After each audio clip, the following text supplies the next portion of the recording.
ৰাজ্যৰ বিভিন্ন প্ৰান্তত এতিয়া আতংকৰ কাৰণ হৈ পৰিছে কপিকুল। অঞ্চল বিশেষে কপিকুল অৰ্থাৎ বান্দৰৰ উপদ্ৰৱত খেতি-বাতি কৰিবলৈ এৰিছে কৃষকে, যাৰ বাবে ৰবি শস্যৰ বতৰতো কমা নাই পাচলিৰ মূল্য।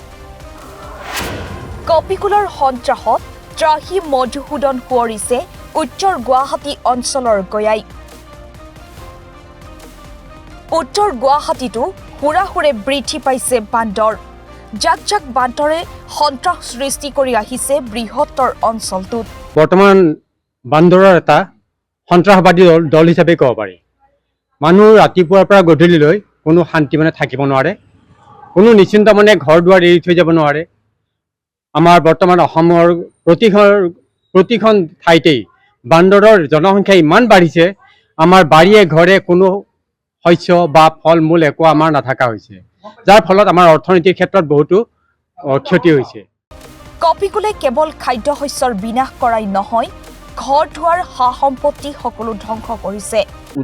বৃহত্তৰ উত্তৰ গুৱাহাটীত বান্দৰৰ অত্যাচাৰ যেতিয়া মানুহ ত্ৰাহি মধুসূদন সোঁৱৰিব লগা হৈছে।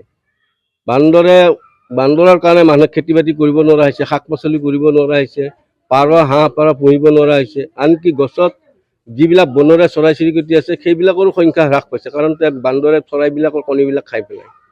তাৰোপৰি ফ্ৰিজত যদি মানুহে কণীও থয়, সেই ফ্ৰিজ খুলিও কণী খাই পেলাই বান্দৰ গুচি যায়। দ্ৰুত গতিত কপিকুলৰ বংশ বৃদ্ধিয়ে মানৱ জাতিলৈ প্ৰবল ভাবুকি আনিছে। কপিকুলৰ আক্ৰমণৰ বলি হৈ নিতৌ চিকিৎসাধীন হৈ আহিছে বহু লোক। বান্দৰৰ অত্যাচাৰত ঘৰত টিং খহিব পৰা যেন লাগে গাত। বান্দৰে মানুহকো অত্যাচাৰ কৰিছে, মানুহক মাৰে, কাটে, কৰে, থপিয়াই পেলাই কৰে, হাত ভৰি ভাঙিছে। আমাৰ ইয়াৰে বহুতো ল'ৰা ছোৱালী হাত ভৰি ভাঙাৰ দৰে হৈছে, হস্পিটেলত ভৰ্তি হৈ আছে কিছুমান। কপিকুলৰ বংশবৃদ্ধি নিয়ন্ত্ৰণৰ বিষয়টো চৰকাৰেও গুৰুত্ব সহকাৰে লোৱা নাই। ৰাজ্যিক বিজেপিৰ সভাপতি ভৱেশ কলিতাই কপিকুলৰ বাবে সাজিবলৈ উপদেশ দিলে মন্দিৰ। সমাধানৰ কাৰণে আমি যোৱাকালি আমি ৰাজ্যিক বিজেপিৰ সভাপতি তথা বিধায়ক ভৱেশ কলিতা মহোদয়ক আমি অনুৰোধ জনাইছিলোঁ যে বান্দৰৰ সমস্যা নিৰ্মূল কৰাৰ ক্ষেত্ৰত কিবা পদক্ষেপ গ্ৰহণ কৰক। তেওঁ কৈছিল যে বান্দৰ মাৰিব নোৱাৰি, কিন্তু আমি বান্দৰ মাৰিব কোৱা নাই, বান্দৰ বিজ্ঞানসন্মতভাৱে তেওঁলোকৰ বংশবৃদ্ধি ৰোধ কৰাৰ ব্যৱস্থা কৰক। নতুবা বান্দৰসমূহ যি অঞ্চলত বান্দৰৰ উপদ্ৰৱ বাঢ়ি গৈছে, সেই অঞ্চলৰ বান্দৰসমূহ আমাৰ যিবিলাক অভয়াৰণ্য আছে তালৈ প্ৰক্ষেপ কৰক। যদি এইটো ব্যৱস্থাটো নকৰে, তেতিয়াহ'লে আমাৰ সন্মানীয় মুখ্যমন্ত্ৰী যি আহ্বান জনাইছে যে অসমক 5খন ৰাজ্যৰ শাৰীত উন্নীত কৰিব, এইটো কিন্তু সম্ভৱ নহ'ব। এতিয়া প্ৰশ্ন হয়, জাক জাক কপিকুলক কোনে নিয়ন্ত্ৰণ কৰিব?